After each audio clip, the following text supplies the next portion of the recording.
자, 오늘 이제 계속되는 믿음의 조상, 믿음의 선진들의 이야기 중에 오늘은 이삭의 믿음에 대해서 함께 은혜를 나누고자 합니다. 우리가 히브리서 11장 20절을 읽었지만 히브리서 11장 20절은 이삭은 이제 믿음으로 장차 있을 일에 대하여 야곱과 에서에게 축복하였다 이렇게 말씀합니다. 야곱과 에서에게 무엇을 축복하였는지 그 내용은 방금 읽은 창세기 27장과 28장이 이제 연결되는 그러한 본문입니다. 자, 그런데 이 본문들을 우리가 이제 지금 부분을 읽었지만 창세기 27장, 28장 전체를 좀 다 읽어보면 상당히 좀 당황스러워집니다. 믿음의 조상이라는 이삭의 가정을 들여다보니 온통 거짓과 속임수로 이제 가득 차 있기 때문입니다. 이삭의 식구 중에 누구 하나 좀 온전한 사람, 제대로 된 사람이 없어 보입니다. 이 집안이 과연 믿음의 조상이 맞나 싶을 정도의 이제 의문이 들 정도로 그 사람 한 사람의 모습이 다 좀 제대로 된 모습이 아니라는 것이죠. 자, 창세기 27장과 28장의 내용을 좀 더 입체적으로 우리가 이해하기 위해 이 이삭 집안의 식구들을 한 명씩 조금 살펴볼 필요가 있습니다. 먼저 이제 에서입니다. 여러분 이 창세기의 이야기를 많이 또 다들 알고 계시겠지만 또 이제 오늘 구절을 좀 많이 찾게 될 것인데 읽다 보면 이런 새로운 내용이 있었구나라는 것을 또 발견하게 되실 겁니다. 여러분 에서는 우리가 잘 알듯이 이제 이삭과 리브가의 장남으로 쌍둥이 동생 야곱과 함께 태어났습니다. 그의 이름의 뜻은 이제 털이 많은 자라는 그 뜻으로 붙여진 이름입니다. 창세기 25장 25절을 우리 같이 한번 읽습니다. 먼저 나온 자는 붉고 전신이 털옷 같아서 이름을 에서라 하였고, 자, 아이가 태어나면서 이제 살결이 붉고 털이 많았기 때문에 이름을 에서라고 했다고 합니다. 우리 얼마 전에 이제 저희 교회 가장 막내로 태어난 우리 임현우 전도사님 둘째가 이제 태어났는데 아이가 태어났는데 징그럽게도 몸에 털이 막 많고 붉고 이랬다는 것이 좀 이해가 되지 않습니다. 그러나 이 말은 외모에서부터 에서는 상당히 남성스러운 그런 면모를 갖추고 있었다는 것이죠. 그는 자라면서 그 외모에 걸맞게 이제 능숙한 사냥꾼이 됩니다. 사냥을 위해 광야와 산길을 이렇게 다니면서 건강한 최고의 남성으로 그가 성장한 것입니다. 에서가 외적으로는 이렇게 강했지만 그는 어이없게도 팥죽 한 그릇에 장자권을 팔아버린 아주 경솔한 그러한 사람이었습니다. 하루는 사냥하고 집에 들어왔는데 이제 너무도 맛있는 팥죽 냄새가 났습니다. 배가 고팠던 에서는 야곱이 쓴 죽을 먹게 해달라고 했죠. 그런데 야곱이 그 순간 조건을 답니다. 형의 장자의 권리를 나에게 팔아라, 나에게 넘겨라. 그러면 내가 이 팥죽을 주겠다. 이렇게 했죠.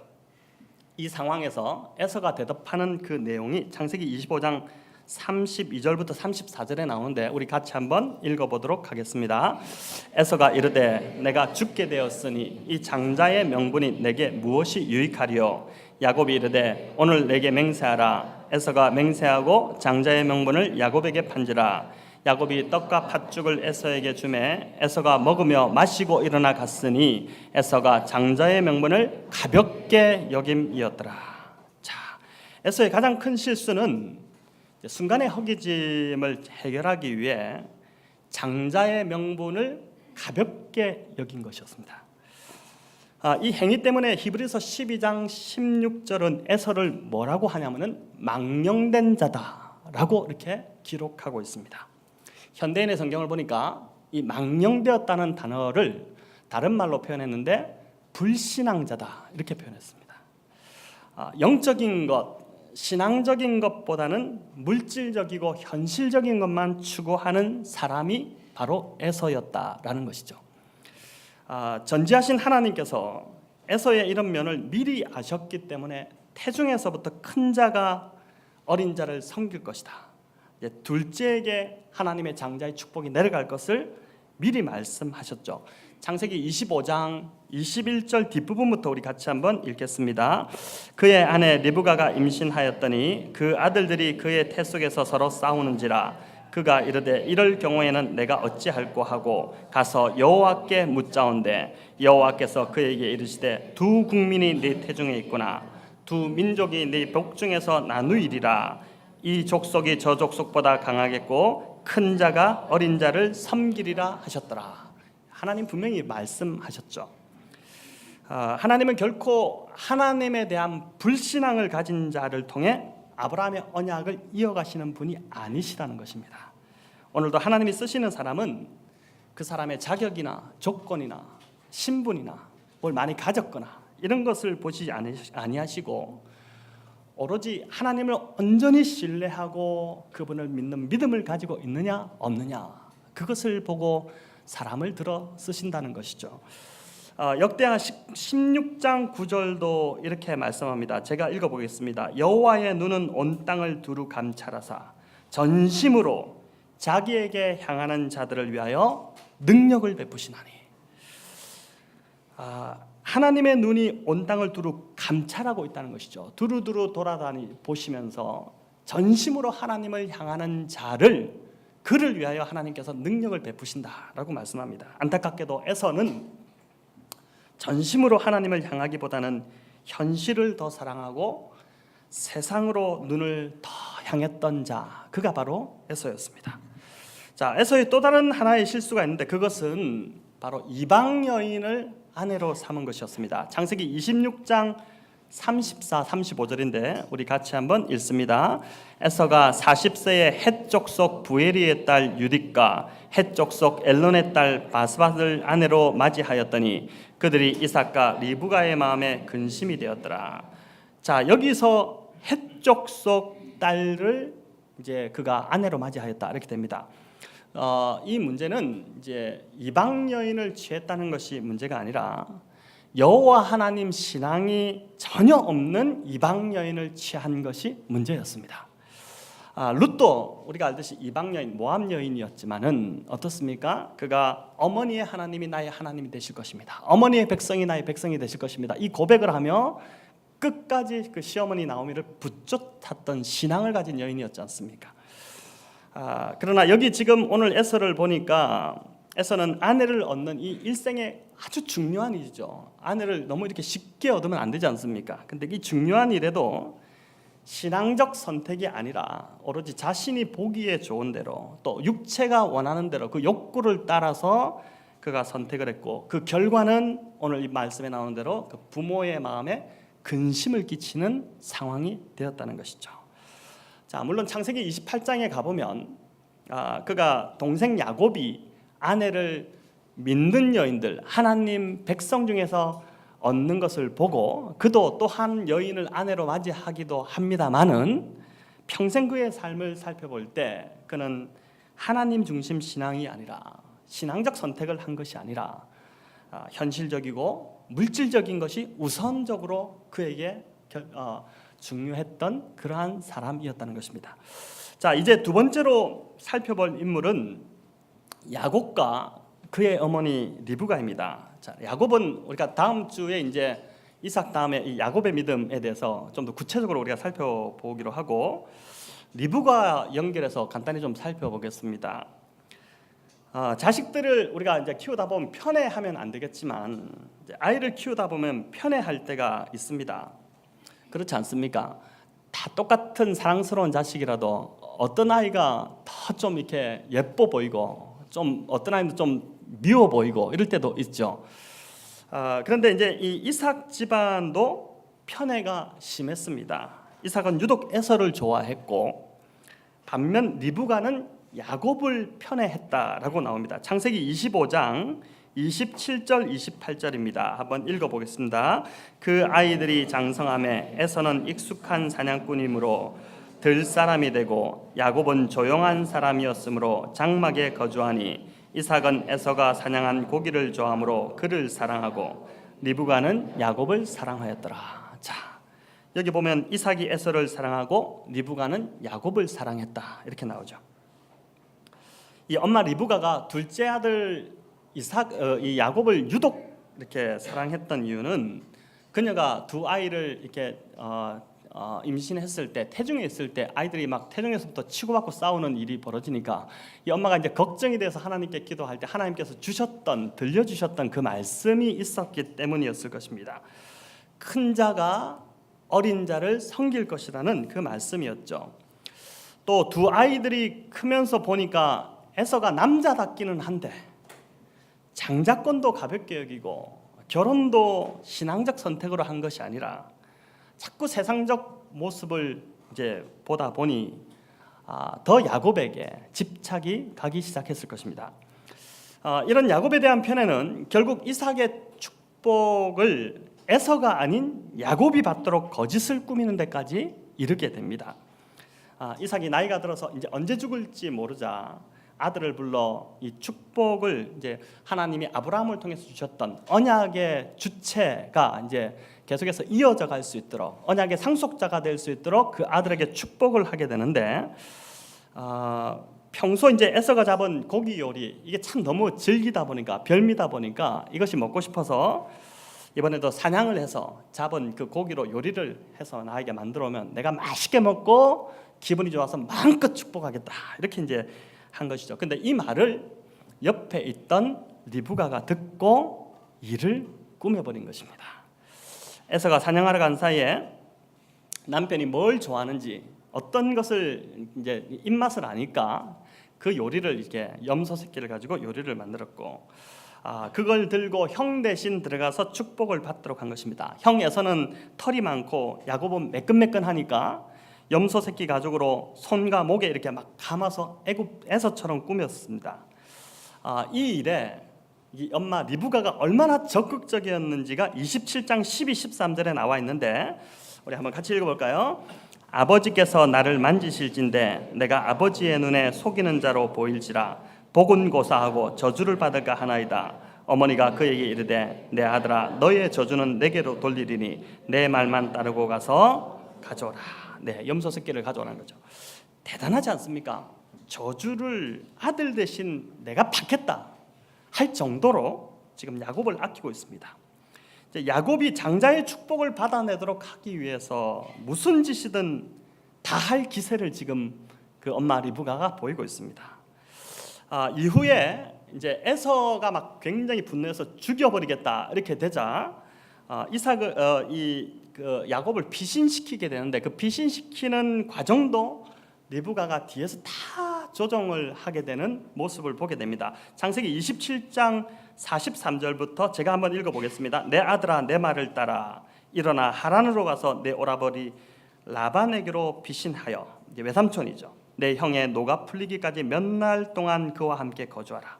내 형의 분노가 풀려 네가 자기에게 행한 것을 잊어버리거든 내가 곧 사람을 보내어 너를 거기서 불러오리라. 어찌 하루에 너희 둘을 이르랴. 리브가가 이삭에게 이르되 내가 햇사람의 딸들로 말미암아 내 삶이 싫어졌거든. 이 지금 머리를 쓰는 겁니다. 그러니까 리브가가 이삭에게 지금 이야기하는 거죠. 내가 햇사람의 딸들로 말미암아 큰아들 에서가 햇사람들하고 금연을 햇 여인들을 며느리로 드린 거거든요. 야곱이 만일 이 땅의 딸들 곧 그들과 햇사람의 딸들 중에서 아내를 맞이하면 내 삶에 무슨 재미가 있으려. 이러면서 남편에게 투정을 하니까 남편이 이제 어떻게 하냐면 28장 1, 2절인데 우리 같이 한번 읽어볼까요? 이삭이 야곱을 불러 그에게 축복하고 또 당부하여 이르되 너는 가나안 사람의 딸들 중에서 아내를 맞이하지 말고 일어나 밧단 아람으로 가서 내 외조부 부두엘의 집에 이르러 거기서 내 외삼촌 라반의 딸 중에서 아내를 맞이하라. 자, 에서의 분노에 야곱이 죽을지도 모른다는 생각이 들자 리브가는 이 야곱을 피신시키기 위해서 지금 아들 결혼 핑계를 막 들어서 아들을 지금 피신시키고 있습니다. 리브가가 야곱으로 복받도록 하기 위해 수단과 방법을 가리지 않고 있습니다. 심지어 그 방법이 거짓과 속임수를 다 동원하고 있다는 것이죠. 자, 여러분 이제 마지막으로 살펴볼 인물이 이삭입니다. 27장 1절은 이삭을 소개하며 뭐라고 하냐면은 이삭이 나이가 많아 눈이 어두워 잘 보지 못하더니 이렇게 나오거든요. 이 말은 실제로 그가 나이가 많아서 시력이 약해졌다는 뜻입니다. 그러나 이후의 모습을 보면 그는 육체적 시력뿐만 아니라 영적 시력과 판단력, 분별력 이런 것들도 모두 다 상당히 무디어져 가는 모습을 만나게 됩니다. 자, 26장에서 창세기 27장 들어가기 전에 26장에서 이삭이 그랄에 거할 때만 하더라도 아주 영적으로 바르게 서 있고 깨어 있는 모습을 우리가 만나게 됩니다. 아버지 아브라함 때에 이제 그 땅에 가나안 땅에 기근이 임해서 아버지가 이집트로 내려가게 되었던 것처럼 또 한 번 이제 그 아들 이삭 때에 그 땅에 기근이 임하자 아버지 생각을 하고 이집트로 물이 많은 풍부한 땅 애굽으로 내려가려고 이제 가던 길에 거의 남단 쪽에서 그가 하나님의 음성을 듣게 되죠. 하나님께서 말씀하셔서 네가 애굽으로 내려가지 말라, 여기에 그대로 머물라, 이렇게 하지 않습니까? 그래서 그 말씀에 순종해서 이삭이 그랄에 그냥 머물게 됩니다. 그리고 그곳에서 농사하여 성경은 그 해에 그 땅에서 100배의 결실을 얻었다, 이렇게 합니다. 우리 이제 이번 주 고구마도 막 캐고 이렇게 했는데 보니까 조그만 씨앗 하나, 콩 씨앗 하나 심었는데 그게 진짜 저는 이게 100배의 결실을 너무 좀 과한 거 아닌가 생각했는데 콩 씨 하나 심었는데 진짜 100개 이상 열리더라고요. 그러니까 이제 하나님께서 다른 다 이게 곳은 흉년과 기근으로 땅이 참 황폐해져 가던 때에 이삭이 농사 지은 것만큼은 평소처럼 풍성한 결실을 맺게 해주셨다는 것입니다. 그래서 어떻게 되냐면은 성경은 보니까 이삭의 복을 받아서 왕성하여지고 창대하고 거부가 되었다, 이렇게 나오거든요. 자, 26장에서 이삭의 유명한 일화 중에 하나가 또 뭐냐면은 우물 파는 사건입니다. 여러분 잘 아시듯이 지난번에도 제가 한번 설교를 말씀을 드렸지만 이삭이 머물던 이 땅이 남부의 가나안 남쪽의 네겝 지역, 즉 사막 지역인데 이곳은 물이 없는 지역입니다. 그럼에도 불구하고 이삭이 희한하게 땅을 파기만 하면 우물이 터져 나오는 일들이 벌어졌죠. 우물을 얻으면 어떻게 되냐면 그 땅에 실새들이 와가지고 이제 건드립니다. 다툼이 일어나고 분쟁이 일어나고 하면서 이제 그렇게 되면은 이삭이 다투지 않고 그 우물을 이렇게 내어주고 다시 다른 곳으로 옮겨가서 또 우물을 파고, 근데 우물이 또 샘이 없게 되면은 또 와서 건드리면 또 그냥 내어주고, 이렇게 하면서 계속 이제 우물을 파게 되죠. 아브라함을 부르신 목적이 복 받기 이전에 복이 되는 자가 되는 것이 아브라함 부르신 목적이었지 않습니까? 그러니까 나 혼자 먼저 복 받는 것이 중요한 것이 아니라 나를 통해 하나님의 복이 다른 사람에게 흘러가도록 하기 위한 것. 그 비결을 이삭이 참 잘 알았던 것 같습니다. 우물이 나오니까 그가 계속해서 그 우물을 다른 사람들에게 양보하고 있는 것이죠. 힘이 없어서 우물을 빼앗겼다고 볼 수 없습니다. 왜냐하면 이 우물 사건 이후에 나중에 그 땅의 실세인 아비멜렉과 군대 장관 비골이 이삭을 찾아옵니다. 여러분, 아비멜렉은 우리나라는 왕을 임금이라고 불렀던 것처럼 또 이집트는 파라오라고 부르는 것처럼 이 가나안 땅의 왕의 호칭이 아비멜렉입니다. 즉 왕이 지금 군대 장관과 함께 이삭을 찾아온 것입니다. 찾아온 이유는 평화조약을 맺자는 것입니다. 불가침조약, 우리 침범하지 마라, 또 우리도 침범하지 않겠다, 이런 조약을 지금 이제 맺은 것이죠. 여러분, 이런 조약을 맺을 정도로 이삭이 그만큼 지금 강해져 있다는 것을 보여줍니다. 자, 계약을 맺을 때도 이 26장 후반부에 나온 내용인데, 계약을 맺을 때도 계약을 맺고 나면 반드시 뭐를 하냐면 언약의 식사를 했습니다. 계약 당사자가 함께 식사를 하는데 그때 잔치를 베푸는데 누가 잔치를 베푸느냐면은 강자가 약자에게 잔치를 베풀어 줍니다. 근데 오늘 성경을 보니까 이 군대 장관과 이 찾아온 왕 아비멜렉 왕이 왔는데 누가 잔치를 베푸냐면은 이삭이 베풉니다. 그만큼 이삭의 힘이 강했다는 것이죠. 그가 약해서 결코 우물을 내어주지 않은 것입니다. 아브라함처럼 복이 되는 삶을 살고자 했다고 볼 수 있습니다. 자, 여기까지는 참 좋았습니다. 그런데 이후부터 이삭의 삶이 영적 분별력이 상당히 흐려지기 시작합니다. 아들 에서가 하나님과 상관없는 이방 여인과 결혼함에도 그 어떤 간섭도 하지 않습니다. 에서가 40세에 결혼했다 나옵니다. 40세, 꽤 늦은 나이죠. 근데 이제 그때 결혼했는데 이삭이 쌍둥이 에서와 야곱을 낳았던 나이가 몇 세냐면 60세입니다. 자, 60세에 아이들을 낳았는데 그 낳은 아이가 40세에 결혼하니까 에서가 결혼할 때 이삭의 나이가 몇 세입니까? 100세죠. 자, 이삭에게 이 100세라는 이 숫자는 좀 특별한 의미가 있는 숫자입니다. 왜냐하면 그의 아버지 100세 때 자기를 낳았기 때문에. 그리고 그 낳은 자기 아버지가 자기의 지금의 아내 리브가를 데리고 올 때 그냥 데리고 온 것이 아니라, 그 땅에 아무 여인과 결혼시킨 것이 아니라 하나님의 백성, 하나님을 믿는 여인을 구별하여 선택하여 그 고향에서 이렇게 하란에서 데리고 왔거든요. 자, 그것을 잘 알고 있음에도 불구하고 지금 보니까 어떻게 됩니까? 에서가 이방 여인과 결혼하는 데 있어서 어떠한 참견도 하지 않습니다. 그냥 내버려 둡니다. 그만큼 영적으로 지금 무디어져 가고 있는 모습을 보게 되는 것이죠. 자, 이삭이 영적인 눈이 노쇠해졌다는 또 하나의 결정적 증거는 야곱이 아닌 에서를 축복한 것입니다. 죽을 날이 가까워오자 아들 축복을 하게 되는데, 이때도 이삭은 자신이 편애했던 에서를 축복하려고 했습니다. 쌍둥이가 태중에 있을 때 분명히 그 아내를 통해서 하나님 말씀하셨죠. 부부가 모를 리가 없습니다. 그 중요한 메시지를 아내가 듣고 혼자만 알아야지, 절대 알려주지 말아야지, 이렇게 하지 않습니다. 그걸 당연히 나누었겠죠.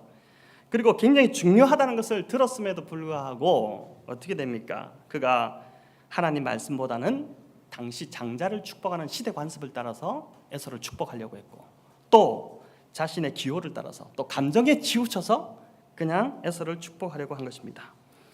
하나님이 분명히 야곱을 선택하셨음에도 이삭은 에서를 약속의 후사로 삼으려고 했던 것이죠. 자, 여기까지 이삭 집안의 인물들을 살펴보니 여러분 어떤 생각이 드십니까?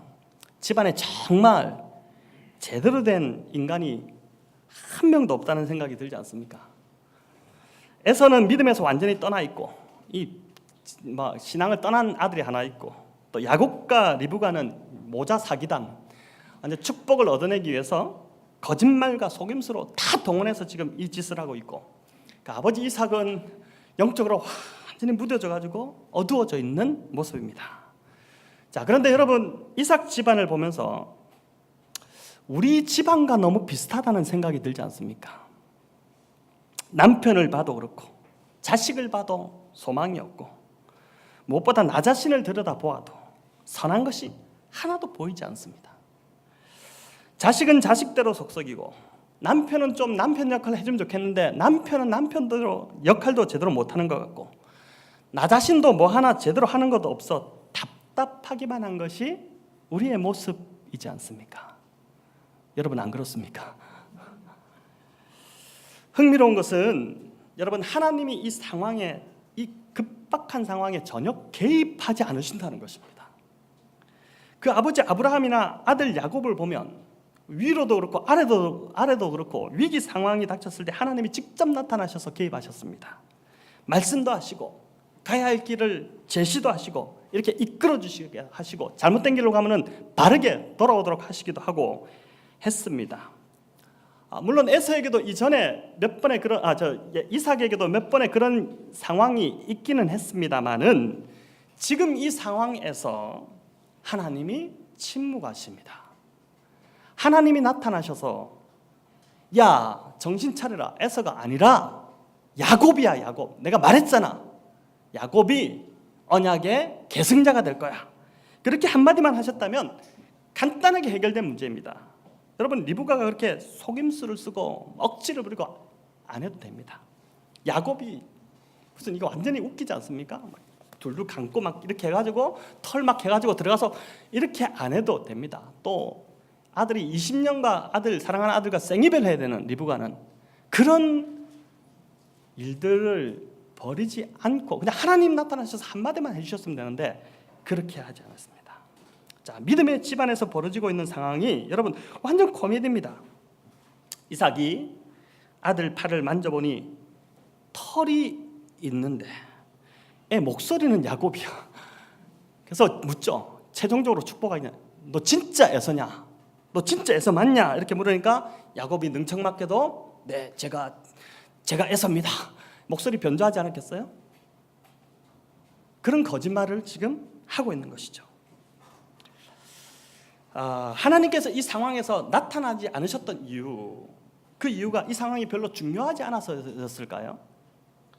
그렇지 않습니다. 여러분, 이 시점은 성경에서 볼 때 하나님의 구속사 그 시점에서 볼 때 너무나도 중요한 지점입니다. 만약 이삭이 실수하여 에서에게 축복하기라도 했다면 지금 언약의 계승자가 야곱이 아닌 불신앙자인 에서에게로 넘어갈 판입니다. 이런 긴박한 상황이었음에도 불구하고 하나님이 잠잠하셨던 그 이유가 여러분 무엇이겠습니까? 하나님이 가만히 계심으로 이삭과 리브가와 야곱이 어떤 존재인지가 드러나게 된 것입니다. 영적으로 어두운 자이고 속임수와 거짓말에 능한 자이고 인간적인 처세로 원하는 것을 얻어내려고 하는 형편없는 자들임이 다 드러난 것입니다. 다시 말해 이들은 하나님의 복을 받을 자격이 전혀 없는 자들이었다는 것입니다. 그럼에도 불구하고 이들이 하나님의 복을 받을 수 있었던 단 한 가지 이유는 하나님께서 아브라함을 먼저 선택하셨고 이삭과 야곱을 먼저 선택하셨고 그들을 사랑하시기로 작정하셨기 때문에, 그것 때문에 하나님의 복이 이들 가운데 계속해서 흘러가게 되었던 것이죠. 아브라함과 사라 또 이삭과 리브가를 살펴보니 여러분 어떻습니까? 믿음의 조상이라는 자들이 정말 실수도 많고 또 여전히 흔들리는 신앙을 가지고 있지 않습니까? 하지만 하나님이 이들을 포기치 않으시고 믿음의 조상으로 작정하고 세워나가고 계심을 우리가 보고 있지 않습니까? 야곱의 경우는 에서를 피해 도망간 그 외삼촌 라반의 집에서 20년간 보내며 그가 형과 아버지를 속였던 대가를 톡톡히 치릅니다. 야곱이 굉장히 사기꾼, 이름 자체가 속이는 자지 않습니까? 넘어뜨리는 자, 속이는 자. 근데 그 이름을 가진 자가 그보다 한 10배는 더 강력한 시대의 사기꾼, 아주 교활한 그의 외삼촌 라반을 만나서 여러 번 20년 동안 속임을 당하면서 완전히 속이 시꺼매집니다. 선택받은 자들이라고 해서 절대 아무렇게나 살아서 안 된다는 것입니다. 인생이 돕니다. 이렇게 살다가는 인생이 빙빙 돕니다. 성도 여러분, 우리의 모습이 이삭과 야곱과 너무나 닮았습니다. 우리도 여전히 자격 없고 가치 없는 자들이었지만 그런 우리를 하나님이 택하셔서 자녀 삼으셨습니다. 이거 부인 못합니다. 하나님이 자녀 삼으셨다는데 누가 여기에 대해서 반대할 것입니까? 여전히 우리는 실수하고 넘어지지만 우리를 선택하신 그분께서 우리를 이끌어 가실 줄을 믿는 것입니다. 그러나 이것 때문에 우리가 함부로 살아도 된다는 것 절대 아닙니다. 우리가 주님을 정말 사랑한다면요, 우리가 주님을 정말 사랑하게 되면 우리는 절대 함부로 살 수 없습니다. 사라지지 않습니다. 여러분, 사랑하는 사람에게 그 사람 좋아하는 것 하고 싶어지고 그 사람 원하는 삶을 살고 싶어집니다. 그 젊은 남녀가 썸을 타게 되면은 착해진다고 그러잖아요. 착해진다고 그럽니다. 왜냐하면 이제 이게 사랑하니까 사랑하는 사람에게 좋은 사람이 되고 싶은 그런 욕구가 생기기 때문에 착해지는 것입니다. 사랑을 하게 되면은, 하나님을 진짜 사랑하면은 우리가 함부로 살 수 없게 되는 것이죠. 이삭은 에서인 줄 알고 축복한 야곱이, 그 아들이, 축복한 아들이 야곱이었다라는 사실을 깨달았을 때 심히 크게 떨었다. 이렇게 27장 33절이 말씀합니다. 우리 같이 한번 읽어볼까요? 이삭이 심히 크게 떨며 이르되 그러면 사냥한 고기를 내게 가져온 자가 누구냐? 네가 오기 전에 내가 다 먹고 그를 위하여 축복하였은즉 그가 반드시 복을 받을 것이니라. 자, 여기에 보면은 그냥 심히 떨었다 아니면 크게 떨었다 이렇게 하면 되는데 심히 크게 떨었다라고 합니다. 이삭이 이렇게 떤 이유가 뭘까요? 두 가지 생각해 볼 수 있는데, 첫째는 야곱에게 완벽하게 속았다는 사실에 충격을 먹은 겁니다. 아니, 야곱이었어? 그러면서 완전히 내가 속았구나 이렇게 하는 것이고, 둘째는 하나님이 후사로 정하신 자가 정말 야곱이 맞았구나.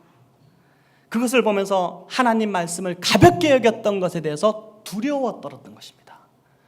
내가 이렇게 하나님 말씀하셨음에도 불구하고 그것을 무지하게 생각하고 있다가 진짜 야곱이 하나님이 선택하신 후사가 맞다는 것을 그가 깨닫고 두려워지기 시작한 것이죠. 여러분, 그렇기 때문에 이후 28장으로 가서 이삭은 야곱에게 다시 한 번 더 축복하게 됩니다. 그 내용이 28장 3절 4절인데 우리 같이 한번 읽겠습니다.